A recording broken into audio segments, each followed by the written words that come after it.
ISRPC news में आपका स्वागत है। चलो दर्शक मित्रों, वीडियोમાં આપનું હાર્દિક સ્વાગત છે। હું છું દિનેશ બાબરી। આપને બધા નવા સમાચાર।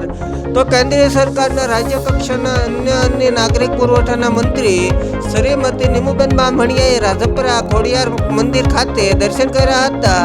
ભાવનગર ખાતે પહોંચતા પહેલા તેઓએ રાજપરા ખાતે આવેલ સુપ્રસિદ્ધ ખોડિયાર માતાજીના મંદિરે દર્શન કરી આશીર્વાદ મેળવ્યા હતા।